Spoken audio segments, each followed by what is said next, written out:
two separate meeting minutes to take up. The regular meeting, we'll start with the regular meeting minutes from November 18th, 2019. Does anyone have any corrections or additions or changes? I do not either. I didn't have any. I would move to accept the minutes from November 18th. Second. Okay, any further discussion? All those in favor? 500. Okay. And the other minutes are from the November 26th, 2019 joint meeting with the Board of Selectmen and the Advisory Committee. So Rob and Bevy and I were there, and I tried to summarize in the minutes the revenue forecast. I'm sure we'll talk a little bit more about that later in the meeting when we get to our preliminary budget discussion. But if I could get a motion, unless, does anyone have any changes to the? No, you captured it well, I think. Excellent, thank you. I'll motion that we accept these special notes from the advisory and Board of Selectmen meeting. Thank you. Second. Any further discussion? All those in favor? 3-0 Abstention? and 2 abstentions. But you I can, figured you were going there, I just figured I would. no, but you know, as a matter of public, you I can, could, yeah, you know you have that option. yeah, I did. Which I choose to do because I trust my colleagues on the board that they, It is fine trust either their way, judgments. but it is good to point no, out the but I mean, option. just Right. so that people Yep. know that Right. there It's is an correct option. either way, right. Correct. Okay, so we're going to, we have a teaching and learning highlight on tonight's agenda, but we have postponed that because of the weather. We didn't want our staff out on the roads, and we also are trying to move our meeting along so that we can get home safely before the weather gets any worse. So we are going to have our teaching and learning highlight on technology, integration, and innovative instructional strategies on December 16th. So it'll give us something to look forward to. And That's we good. have next up an additional FHS overnight travel item to approve. Yes, so this one is one that we talked about at the last meeting as an anticipated one based on the performance of our cheerleaders, so congratulations to them. And so this is anticipated if they are to go to the Orlando Convention Center, and that would be in the spring, March 19th to the 23rd. yes. Okay. It says 2019, but that should be 2020. Yes, it should be, yes. Just to be Thank you. So the dates will be March 19th, okay. to the 2020. 2020. Okay. Does That's anyone- almost spring. In Florida, it will be It's a nice spring, time to go to Florida, that's right. Very good. Would anyone like to make a motion? If there are no additional questions? I'll make a motion to accept the anticipated overnight travel for the cheerleaders Thank to you. Orlando. Thank you, Brent. Any further discussion? All those in favor? 500. Thank you. All right. Moving right along. We discussed at our last meeting the 2021 school calendar and the different options. The traditional post-Labor Day start on September 8th, and the, because it is such a late Labor Day, the pre-Labor Day start on September 1st, and thought we would continue the discussion and hopefully vote on the calendar tonight. And just to chime in, so at the community coffee Yep. hour that Allison and I host, we brought this up to them as well, and the consensus was to start on September 1st, before Labor Day with that group. And then also, I was at one of the banquets, and I had some parents come up to me at the banquet and say, I know you're not asking, but just by the way, we prefer the before Labor Day start. So, those side comments as well. I will also add that I ran into several people in Stop and Shop and the paper store and other various stops of mine over the past couple weeks, and uniformly people were in favor of the September 1st start. I didn't have any phone calls at home other than the reporter from WBZ Radio who wanted to chat about our calendar decision-making. Yeah, we're cutting it. So, so yeah. If I may, Please go ahead. I'm curious as to if people want to discuss. I'm just curious what your reasons are mostly. What, For- to discuss? I mean, like, yeah, for whatever preference people have. I like hearing people's rationale. Is all. My rationale is that we are here for the students and that we should provide the best situation in which students can learn. Optimal would be at the beginning of the fall.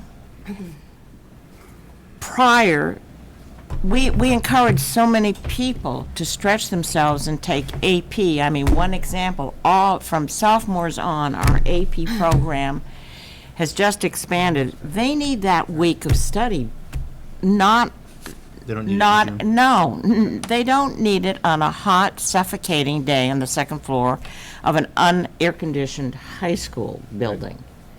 Well, And for actually, the third they week won't in be able June. to study in June. The tests are given in No, May. but the I AP, know, and for so, the other It's a week you know, lost. It is a It's- week it's a- lost, so. It's a Yeah. whole week Right, lost right. for Agreed. for the students. And it's a better learning situation for all of the students. And for our elementary and middle school students as well, that time in June is They've it's had a- difficult, that last week in June to be studying, so. And then if we get 5 snow days, if Right. this is any indication, you know, I mean, that just bumps it to the very end of June. Yeah, I agree with everything. I you mean, said. for educationally, that I would not consider anything else. And I am less bothered by the earlier start because we're still in September. I mean, if we were bumping it, into August. Like 25th of August, yeah, that's that- that would be, might want to put the brakes on them. But September 1st, we started school on September 2nd this year, so it's really almost the same calendar. And to be honest with you, there are a bulk of our students involved in athletics Yeah. and in music that are already here. Yeah. The families are already at home because of the extracurricular activities and the quality that we encourage, the level of performance we encourage all of them to reach. I know I sat with a couple of parents who have elementary and middle school students at the YMCA Legends Ball a couple weeks ago, and they also were in favor of it because of childcare and because, camps start that last week in June, and, being able to put your child in camp then and have everyone go, the schedule seems better aligned. And they've already had 8 or 9 weeks of vacation. Right. But I do want to bring out, so I agree with what you said about the extra week. However, looking at the calendar, it is only 3 days. So I'm not saying that I don't agree with September 1st, but to bring up the argument of the extra time available for prepping for something that happens in the spring, realistically, it's only 3 3 days. days And and of not those 3 5. days, Right. probably 1.5 are actually productive. So I just want to be clear that it's not Not a major impact. Right. either way. And I agree with you. I think to one point that does make a difference, all of the team building activities and kind of going over the syllabus for the Right. course, it does provide, so when you hit that first full week, you're really off and running because you have some of that other Right. stuff But that behind happens you. anyway, whether it would happen on September 1 or on September 8, or whatever it is. Correct. That. Anyway, I prefer the September 1 start date. Richard, did you want to weigh in? So I'm very compelled by the end of the year. That's the one that jumps out to me very, very personally. It's when you say the 21st being the potential end date with possibly 5 snow days taking us into the 28th, Yeah. the higher 20s, I find that to be incredibly problematic. That's my personal Yeah. feeling. I agree, you said earlier that many people are leaving on where summer camps and all those things. They're starting up in June nowadays, so that's just the way of our world now too. So I'm very compelled by that. I will tell you, the most challenging thing in the calendar of that draft for me is the teachers coming back that additional week earlier because of their 3 days. And that's just a new one on me, because they have to come back a whole week before the students can conceptually. Yep. But it is what it is. And so I think of that whole thing too. But it's that 21st of June that rings in my mind very strongly. That's a very late ending for school. And if you get that bad winter and take us to 28, that's Or an further. incredibly Yeah. wild number in my personal thinking. I'm not sure I've ever taught to the 28th in my 23 years in education. We've had late ones, right? We've But had a few I late can't ones. remember. we have. I can't remember many 28ths and 29s and 27s. Those are not seen very often at It's all. less fun. Well, it's a month after seniors leave. It's a month after done seniors it. leave at the high school level. Right. Yeah. It's It's just a lot of extra time in June.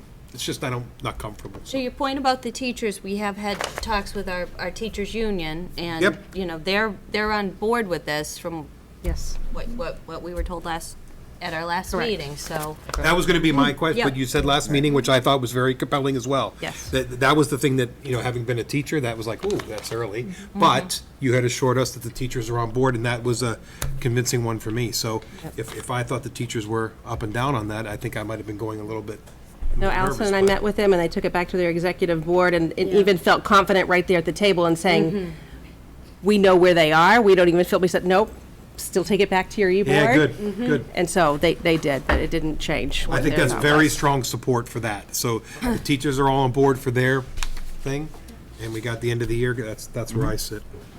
My thoughts. Rob, did you have anything else you wanted to No, add? I don't, so I actually just, because I appear to be contrarian tonight, I actually had several people say to me they would prefer to start after Labor Day.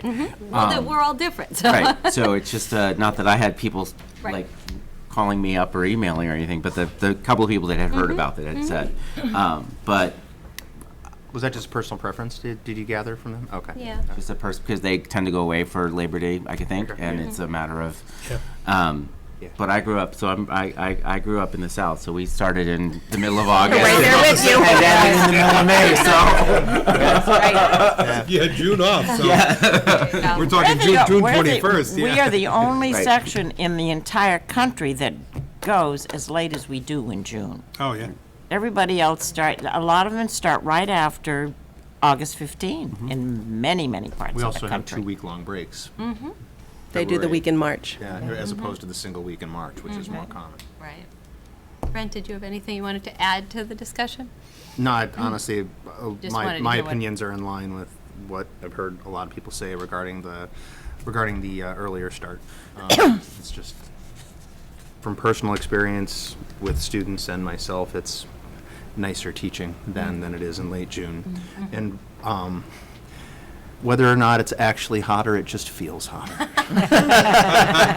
Probably not hotter. No, I actually, if you saw me staring at my computer screen here, I was actually just looking at the weekly average temps. Yeah. It's pretty comparable. About the same, But yeah. the thing is that you can't control, because of snow days, you can't control the end date. You can control the start date. Right. And that wild card of going into that last week of June is just counterproductive. Yeah. And so, anyway, Okay. in my opinion. Well, would anyone like to make a motion to approve? I move to approve calendar option number 2, wherein students return before Labor Day, On as September presented. December 1st. Oh, yes. I'll second that. Any further discussion? All those in favor of the pre-Labor Day start? That's 500. All right, thank you. So, Did you want us, I know we had discussed, did you need? I think we have consensus. consensus that we had discussed adding the additional dates to promote, knowledge, diversity, and understanding it. of traditions. Yeah. So, just wanted to make sure, since we still have this in our packet, so we don't need to have that be part of the motion, just to make a By consensus is- consensus that the Oh, that's fine. committee is in think it's good work. agreement that this is a That good we idea. become aware of all that, Okay. yes. very All good. right, great, thank you for that. All right. Excellent, people. Calendar set. And I appreciate us getting this done in early December too, so that people can plan accordingly for vacations and camps and know when the start date is. 'Cause- Very much so. Yeah. Yeah, I You know, really, and it also helps us from a professional development standpoint, because if we bring speakers in for August, we have to book them a year in advance in many cases. So knowing now is really advantageous for professional development purposes. Well, and I will also add that our PD committee plans a very well-attended summer institute that goes the last week of June. And it hampers a lot of other districts look forward to it, and it would hamper their ability to come if we were running That into that. late. So that would be the last of the consideration, but it's still a Still. consideration. Okay, well, good. That's good to know, though, Allison. Thank you. All right, so the next item on our agenda is the school committee operating protocols document. We had a nice discussion about this at our meeting a couple weeks ago, and I tried to add the edits in that we discussed at the table. They're highlighted on the draft document that you all have, but I just want to make sure that I didn't leave anything out. And I know Amy helped me with her notes, so between the two of us, I think we covered everything. No, I think you got everything that I saw. It looks good to me. Okay. All right. Would you entertain a motion? I would like to entertain a motion, and then perhaps, if we adopt this, then maybe at our next meeting, you can bring a formal, and we can sign it. We can all sign it without the yellow. Okay. Yeah, no. I move to accept the Foxborough School Committee / Superintendent operating protocols as edited and presented here tonight. Thank I'll you. second that. Thank you, Richard. Is there any further discussion? Okay, all those in favor? 500. Excellent. Thank you all for your collaborative effort on those. Thanks for leading. Thanks for getting that done. No, really, I appreciate it. All right. Now, this brings us to our Foxborough Public Schools FY21 preliminary budget discussion with Mr. Yukna and Dr. Berdos. All right. Folks, mind if I move? Not at all. You won't be able to see if you don't. Or you won't. If I don't. So this preliminary discussion this evening is going to be more of, it is very preliminary in discussion. We're really early compared to this time last year when we presented. And with the selectmen's meeting just taking place on Tuesday night, this past Tuesday night, and getting our direction from the town, we needed that information, and then we'll go forward here. So what we wanted to do this evening was to, the timeline here, there's a couple of things that we need to put on the calendar, which would be the school committee subcommittee, finding a date there, and then we don't have our date for the AdCom yet. So that's something that will be forthcoming. But as far as our timeline moving forward, we've already had the joint town meeting that's taken place. We had the joint meeting with the Board of Selectmen last week.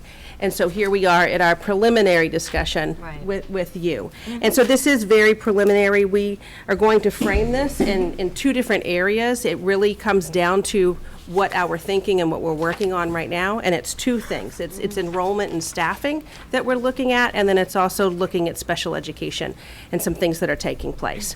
So to frame that, the Board of Selectmen at that meeting, they presented, or really kind of put forth, a 3.5% leveled services with limited enhancements. So when we look at a 3.5% with leveled services, just with our salary, where our staff are now, and with our expenses just moving forward, we're at $1,264,200 For an increase. for an increase. That would be the limit of what our budget could increase. That does not necessarily account for those items that Amy just said as far as salary. And This is the limit? that's the 3.5% of our, of increasing our budget from last year to this year. That would represent the 3.5%. Okay. When it's, sorry, just to clarify, and that covers contractual Doesn't obligations. cover, it would have to cover We would everything. have to. In other Right, words, so, this is yeah, the we're number starting that with we this, have to this is work. the number we're working with the town in Right. terms of looking at the pie. Right. Okay, thank you. So what we wanted to frame for you this evening was looking at our enrollment and staffing and kind of do a review of what has taken place during this school year so far for FY20 and some changes that have to take place in enrollment. We know that over the years, our enrollment has shifted, and it has shifted in many places where we have, at the elementary level in particular, we'll have teachers every year that are moving. Maybe they taught first grade, they're moving to second grade. Our kindergarten enrollment is really fluid. That starts January 7th for, in 2020. But we really won't have a good handle on our kindergarten numbers. It continues to change throughout the summer. Yeah. So that's a really hard part. And that's what happened this year, where we ended up adding a kindergarten at the Taylor this year. So we have 3 kindergartens when we typically had 2. Really? And then we have an additional kindergarten at the IGO, which we've had 4 in the past. We've actually had even 5 at a time or two. But traditionally, we had gone down to 3. We had to increase by 1. But when we looked at our 4th grade at the IGO, We have numbers this year that are, so we went to 3 classes. We have 23, 24, and 24 in each of those classes because we had a greater need at the borough for our kindergartners because we had 24 kids sitting in each of those classes. So kindergarten, that is really high for kindergarten. And if we had one more move-in, which that's what's been taking place, more move-ins than what we've seen, say, 5 years ago. So we had an increase of a kindergarten at Taylor and Igo. We reduced a grade 4 teacher at Igo, but moved that teacher over to the borough. Because of service delivery in special education, our occupational therapist is a 0.9. We've needed to increase that person by 0.1 to be able to fulfill the service delivery based on IEPs. Otherwise, we would not be in compliance. And we would have to contract out, which would cost more, actually. At the Ahern, based on the enrollments, slight declining over the years, and we've seen that 2 years ago across grade 4. We reduced a grade 4 teacher at each of the 3 schools. We're now starting to see that move up to the Ahern. So this year, we reduced by 2 grade 5 teachers. We anticipate for next year, then that will move into grade 6, where we had new hires this year based on retirements last year. We hired long-term subs in anticipation of knowing what our plan has been for the last number of years. So this really has been our plan and in place. We've known that the enrollment and that slight decline each year is going to eventually meet the middle school and then the high school as well. So then at the high school, a 0.4 nurse, we have a 1.0 nurse. We have a 1.4 at the Ahern and have for 10 plus years. We've not had the same FTE at the high school. And the acuity of care and the students that we have, whether it's medical, social, emotional, it has really increased. And we needed to make it equivalent to the middle school so that we had that same at the high school. So we've had to put a 0.4 nurse at the high school based on, and we've watched the data for the last 2 years, looking at the, coming in for every single, because it's logged, every single visit is logged with our nurses. And so those are the adjustments we've had to make this current school year based on enrollment, and then part of, obviously knowing what our plan has been and what it is going forward.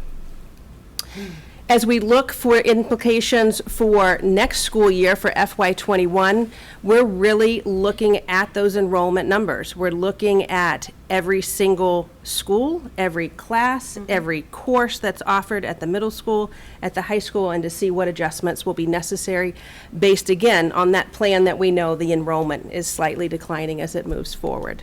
Holding expense accounts to our FY20 budget lines. And then we do not have any contracts that are open for this year. Last year, we had a number of contracts, several of them. Good.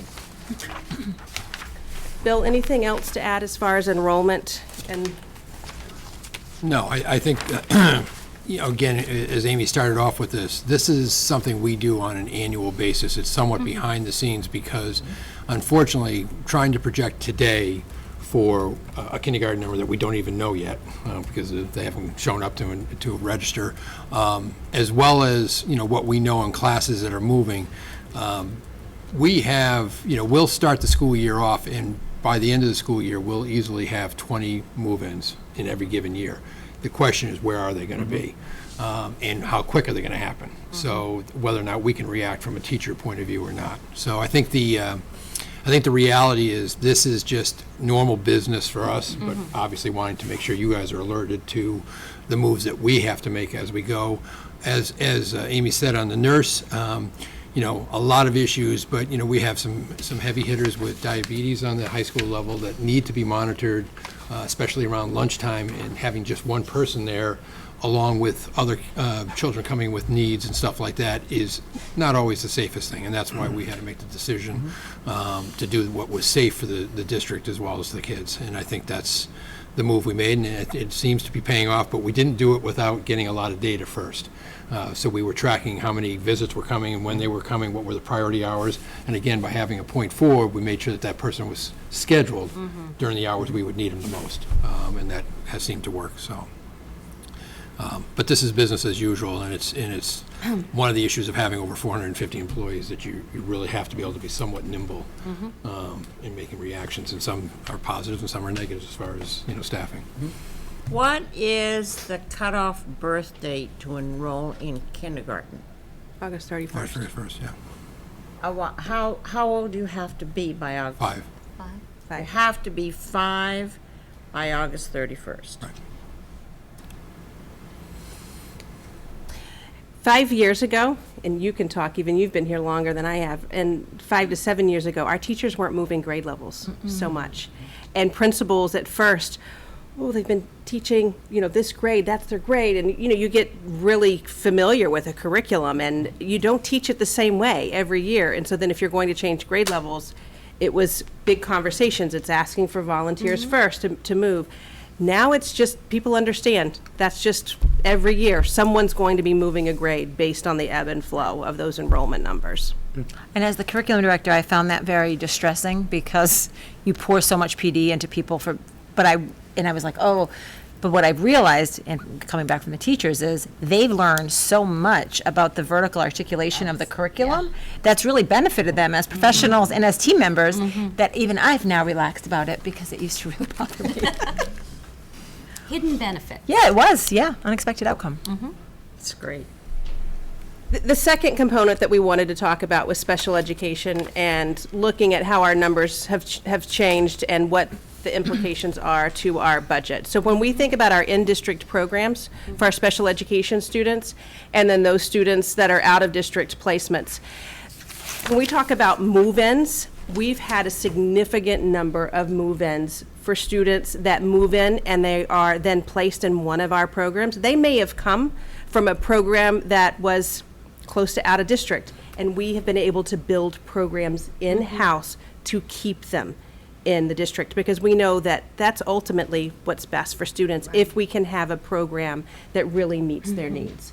But then at the same time, we've had a number of students that have moved in that are already out of district placements. So as an example, in the last 4 years, we've had 15 move-ins that have gone into one of our programs that we have in-house.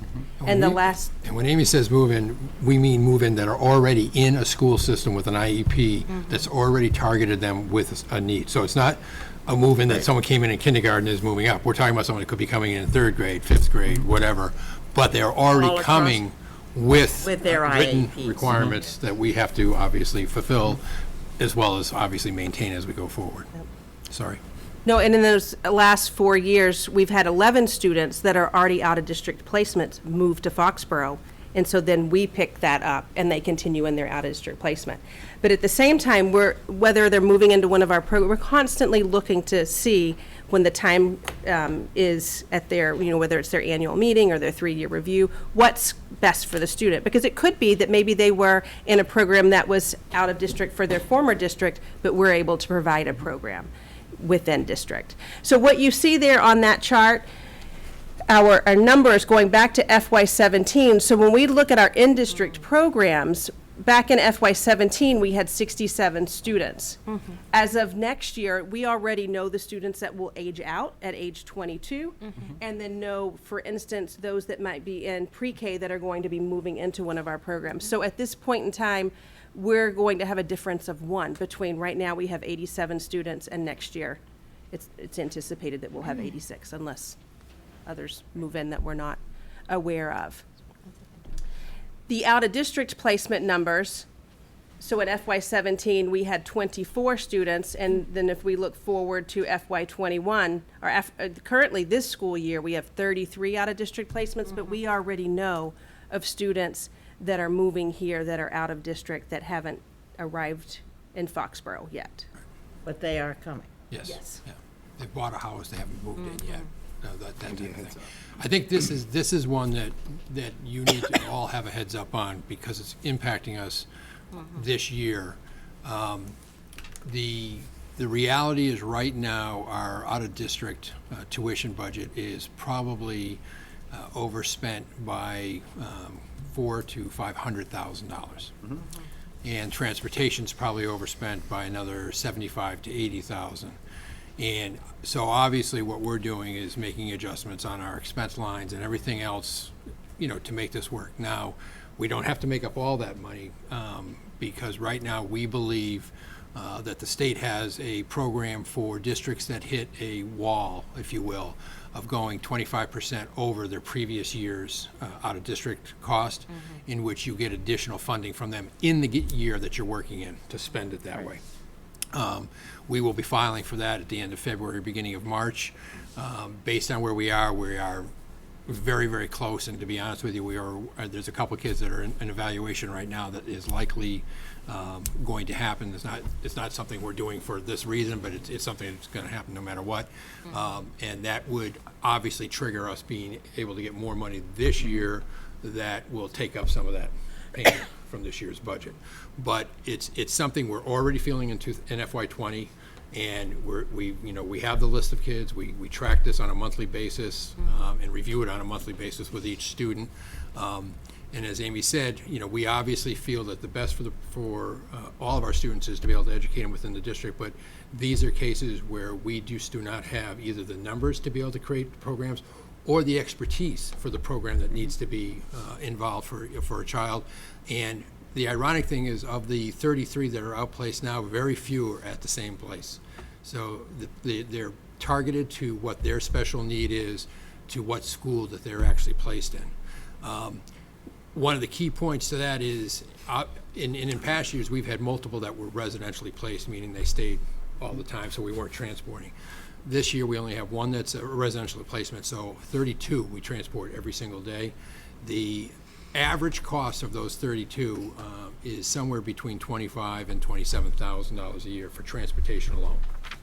So, and you're looking per student, and you're looking at programs. 27 per student. Yes, and you're looking at programs that range anywhere from ones like the BICO that we belong to, which is again a collaborative of most of districts around us, that can range anywhere in the 40,000 range up to 60 or 70. To some of our bigger outplacement things are close to 100,000. So the money that's spent in this area is big, and it can creep up on you very quick. And again, just this year having 4 move in is something we could never plan for. So again, we're using all of our financial resources internally to manage this. We're tracking every possibility we have to get through this. And at this point, we feel we'll be able to make all the moves we need to, but fortunately, we know at this point we're already planning it. We're not, waiting to the end of the year to try to figure it out. We don't have the luxury really of going back to the town and saying this. Now, I will say, not that I find comfort in this, but it is an advantage we have that most districts don't have, and that is the philosophy where we always maintain 1 year of things like circuit breaker in abeyance. That is always our safety. That's kind of like the stabilization fund that they've created now for special ed. We've always had that because we've always kept that 1 year. The problem is if you ever spend it in a year, you're going to be in trouble in the following year, where you'll have no resources to fall onto. So, but I think it's kind of critical that this is an area that has been growing on us. It hasn't been just, changes within the district. It's been a lot of external elements hitting us as well, as far as coming from other districts. And there's no rhyme or reason to that. Obviously, it's not that Foxborough has to treat these children any different than any other town. Everybody has to treat them the same. So We have to follow their IEP. that's right. And Dr. Einsel will join us on the December 16th meeting too. Oh, good. Being that special education really is a big component of the budget this year. So if we have further questions, she'll be here with us on the 16th. That is good. I appreciate that. So as far as next. I'm sorry, Dr. Fierce. Joe had a question. Oh, I'm sorry. I asked him to wait until we were finished with that discussion. Sorry, Joe. I didn't mean to forget you. I'm good, thank you. Did you have your question? Yeah, so for, when you mean by in-district programs, they're like PAVE program or the teen program? Correct. Or the the 810 program, right? Correct. Or the PAVE middle school, that's a specialized. You're absolutely right. What about preschool? The preschool is an integrated preschool, so we will have students from preschool that would then move into, it could be the 810 program that you're talking When you about. mean in-district programs, they're not like students that just have ACT Lab, right? No. No. there's more like specialized. Specialized. It's a specialized program to meet their individual needs. Right. That's a good question, Joe. It's good clarification. Thank you. Sorry about that. Thank you. Okay. As far as, Has a oh, I'm question. sorry. Right, I was wondering, can you just reiterate the state spending wall benefit? What do you get back from the state? Circuit breakers, it's called circuit breakers. Okay, it's the circuit breaker. So basically, circuit breaker has what they call extraordinary relief. Right. And the extraordinary relief is based on 25%. And I believe if it falls around the same guidelines as the other does, you get about 75% back. But it's all based on how much money they have in the kitty and how many of us have to go after it. Above that amount, 75% back? 75% of the 25% roughly. Got it. So as compared to the normal circuit breaker, which there is a minimum expense that the town has to pay first, roughly 46 to 47,000, and then everything above that, there's a split too. In this extraordinary, it's a split for the whole 25, and they pay their percentage on it. Again, it's been around 75 from what I can tell, but it could be in any given year more or less, depending on the amount of money that's in the budget for the year and how many people go after it. All right. So at this point in time, we will continue to look at all of our enrollment numbers. Again, kindergarten is going to be the wild card as far as not knowing if we're going to have, for instance, where we have 3 at Taylor this year, will we have 3 next year? We only have 2 at Burrell this year. Will we have 3 at Burrell next year? Again, it's a wait and see game. So continuing to look at our enrollments, monitor those at all grade levels and courses, then looking at our revenue changes, monitoring those.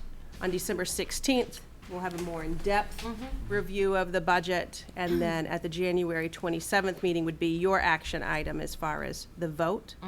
And then we'll need to get the date from AdCom as far as when.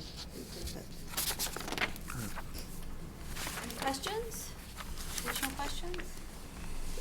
Thank you for bringing this forward. I know we just had our revenue forecast meeting and joint meeting last week, but this is a good overview and sort of a where are we and where are we headed.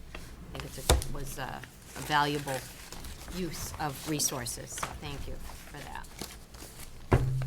All right. Next, we have an acceptance of donation. We have 2. Yes. Excellent. So one is for the IGO, which is from the PTO, which is a gift for technology, which you would have heard some of the applications of that tonight if we had our teaching and learning highlight. Something to look Next time. forward to, yeah. That's right, stay tuned. And that was for $5,548.96. And that was from the PTO. How generous. All right. Would anyone like to make a motion to accept this with gratitude? I'll make a motion to accept the donation from the IGO School PTO for $5,548.96. Second. Thank you both. Any further discussion? All those in favor? 500, and thank you to the IGO PTO. Very good. A lot of work into that. Yes, a lot of fundraising. A lot of volunteer hours. And then you have an additional donation, which is from the Foxborough Kickers Club. This is one that you see annually, thanks to the boosters for providing stipends for assistant coaches. Right. And it's for $3,250. Okay. I'd like to make a motion that we accept from the Foxborough Kickers Club the amount of $3,250. Second. Any further discussion? All those in favor? 500, and thank you to the Kickers Club. This is great. That's for girls soccer. It was, and I had the opportunity to attend their banquet, and they had such a great season, and just hearing the girls' speeches is my favorite part, and really the role that their team and their coaches, and they just, all teams, they had a great season, along with so many of our other teams, too. Yes, absolutely. All right. Well, we are moving along. We're at other matters. Under informational items in your packets, you have an overview of the presentation that Dr. Berdos and I attended last Monday on the superintendent evaluation process, the changes to it, and the pilot. that program that we are participating in for this coming evaluation cycle. So, would you like to Sure. add anything? So we were at Assabet Valley Technical High School, and there were a lot of school committee members that were there. So I was so happy that Tina was able to join me for that, because it was nice to see so many that are willing to pilot this rubric going out of the gate this year. So just as a reminder, it's really designed to be more user-friendly for school committee members, where they're condensing, but they're not necessarily like forgetting about so many of the elements within the rubric. But it's having superintendents focus their goal on indicators, not all of the elements that go below. Which I spoke a little bit about the focus indicators back in the fall, but I will revisit that at my mid-cycle review with you in February. But I think it's really an opportunity to see how those goals aligned with the big picture. And with our educator evaluation working group this year as well, where they have 36 or 38 elements under theirs, talking with them even about focus indicators, because it really does say what's most important this year and where we're putting all of our efforts. So that, I think, is really helpful, and with the fewer elements, it then clarifies the descriptors that goes with them that should make it easier for all of you when the end of the year comes. And then Tina and I will participate in some surveys and interviews as being part of this pilot group. Great. I was able to follow a couple of workshops. Oh, with the school committee Yeah. superintendent conference, that's great. That's why I didn't join you on Monday. So that probably looked familiar to you. This looks familiar to me. There are also some video resources on the DESE website that might provide us, with some additional information or assistance. But we're really in very good shape, I think, as far as what you've already done and we've already done as a school committee and superintendent goals, and very good shape. We did, we felt that way with some of the questions that were asked by school committee members in particular. We were then kind of leaning, saying, okay, we did that. Yep. We've already, and I think that goes back to Debbie Spinelli too, being the first ping one out of the gate when we piloted. We had the option of 50% of our teachers participating in EdEval at the same time. And she said, I'll go first, and then we had 100% of our teachers participate. So I think since 2012, it's just something that we take very seriously. We see that it's a process that really helps people grow professionally and personally, and that has put us in a really good place. I agree. So does anybody have anything else for other matters, Amy? So we have the production of the Aristocrats coming up for the Taylor School this weekend. Elementary report cards, because they're on a trimester, they go out Right. Friday. Yeah. And the groundbreaking for Burrell has been postponed due to Wisely. weather tomorrow. Supposed to be tomorrow, yeah. It was supposed to be tomorrow at 11 At o'clock. 11. And Bill, anything else to add there?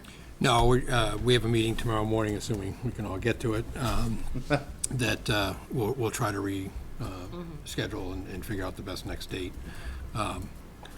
I mean, it's ceremonial, we have broken ground, but, it is something we'd like to do at the beginning here Right. versus, halfway through. We're not delaying any work. No, but no. We also have to wait for the MSBA, Right. because this is part of This is part of their process. their process. I drove by the other day, it was kind of like cool to see that everything's dug up. Thank you. Thursday night is going to be an exciting night. I was unaware of this, but Thomas Davis has made me aware that the first induction of the International Thespian Honor Society will take place at 7 o'clock at Foxborough High School Auditorium. Oh. There are 12 members of our classes here at high school. They have to excel and contribute in drama here. They have contributed in the community, and they have the grades. So, and I just asked, the head of our English department, Shannon. I said, Shannon, are you aware of this? She said, no, I'm not. How very exciting. Shannon herself was part of the International Thespian Honor Society when she was in high school. that's great. And for some reason, that's one theater thing that has eclipsed me all these years.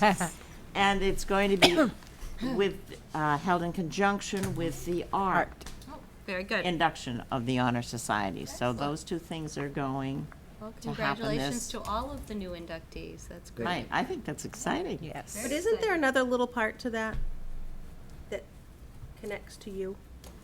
Well, actually, there is, because I was the person who in 1975 started the musicals at the Ahern School, and then, of course, I directed here, and I taught a few drama classes. Although Thomas thought I might have been head of the drama department, that was always John Callahan. I just directed musicals, and then I directed 4 in the community theater, so he has invited me to be an honorary member. And I asked him, are you sure that's not honorary member? You do want me as an honorary member? He said yes, honorary.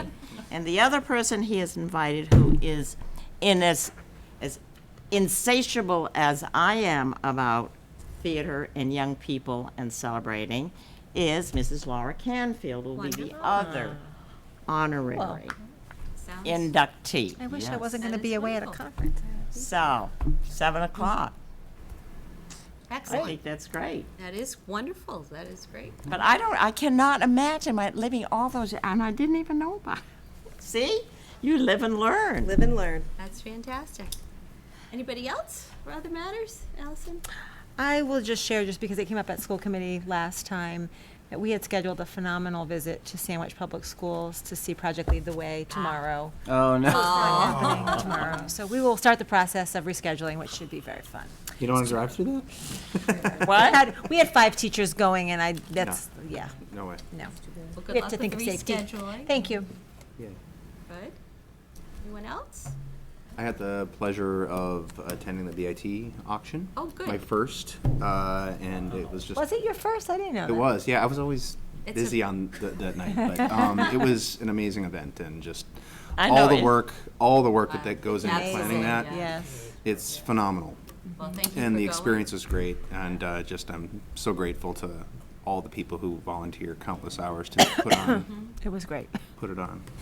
I mean, the volunteer force in the community and support for our schools, Foxborough is so fortunate, So we're very fortunate. Tremendous. so fortunate.